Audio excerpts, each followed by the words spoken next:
ବୈଦିକ ଜ୍ୟୋତିଷ ଶାସ୍ତ୍ର ଅନୁସାରେ ଗ୍ରହ ସଂଯୋଗକୁ ଅତ୍ୟନ୍ତ ଗୁରୁତ୍ୱ ଦିଆଯାଇଛି।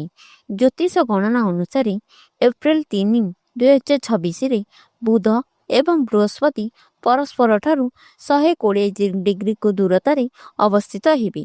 ଫଳସ୍ୱରୂପ ଏହି ଦୁଇଟି ଗ୍ରହ ମଧ୍ୟର ପାରସ୍ପରିକ ଦୃଷ୍ଟିକୋଣ ନବପଞ୍ଚମ ଯୋଗ ସୃଷ୍ଟି କରିବ।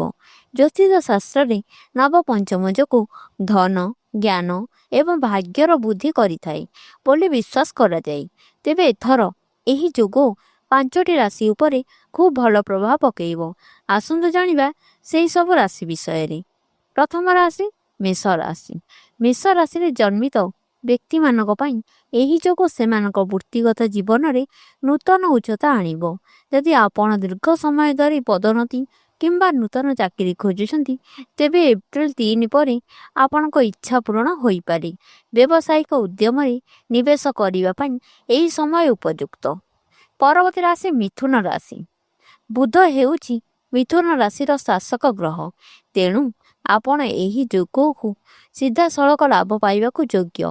ବୁଧ ଗ୍ରହର ପ୍ରଭାବରେ ଆପଣଙ୍କ କଥା ଏକ କୋମଳ ଏବଂ ପ୍ରେରଣାଦାୟକ ଗୁରୁତ୍ୱପୂର୍ଣ୍ଣ ଭାବରେ ହାସଲ କରିବ, ଯାହା ଆପଣଙ୍କୁ ପ୍ରମୁଖ କାରବାରକୁ ସଫଳତାର ଶେଷ କରିବାର ସକ୍ଷମ କରିବ।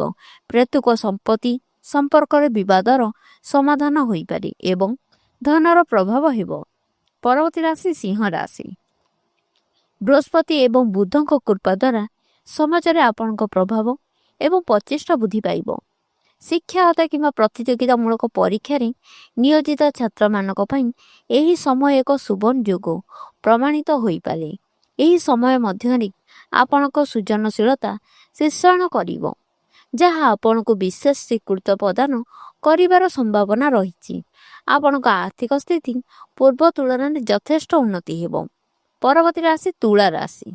ତୁଳା ରାଶିର ବ୍ୟକ୍ତିବିଶେଷଙ୍କ ପାଇଁ ନବପଞ୍ଚମ ଯୋଗ ଘରୋଇ ସୁଖ ଆଣିବ। ଯଦି ବିବାହରେ ବିଳମ୍ବ ହେଉଛି, ତେବେ ଆପଣଙ୍କ ପାଖକୁ ଅନୁକୂଳ ପ୍ରସ୍ତାବ ଆସିପାରେ।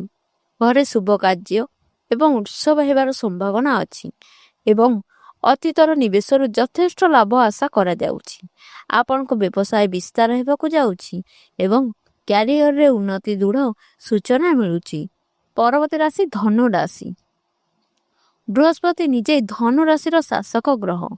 ବୁଧ ସହିତ ଏକ ଶୁଭ ପାରସ୍ପରିକ ଦିଗ ଯୋଗୁଁ ଆପଣଙ୍କର ଯୋଜନାବଦ୍ଧ ପ୍ରୟାସ କୌଣସି ବାଧା ବିନା ସମାପ୍ତ ହେବ।